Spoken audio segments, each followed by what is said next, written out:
Eo amin'ny lafim-baovao ara-politika avy hatrany no idirantsika nisy ny filan-kevitry ny ministra izay nitanterahina omaly teny amin'ny lampanambotsiroatra filan-kevitra izay nitariny filohan'ny tetezamita Andry Nirina Rajoelina.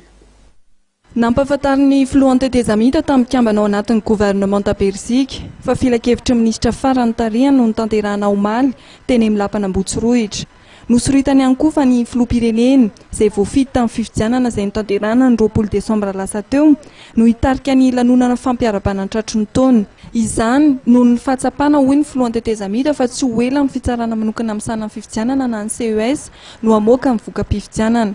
Anisan'ny fanapahan-kevitra niraisina tao anatin'ny filan-kevitra ministra farany tarihan'ny filohan'ny tetezamita ny fampiakarana grady manam-boninahitra ambony eo anivon'ny miaramila.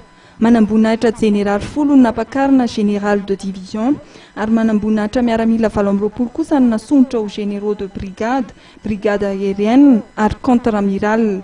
Nandritra ny filan-kevitra ministra omaly no niaraban'ny gouvernemanta ny filohan'ny tetezamita na hatratra ny taona 2024.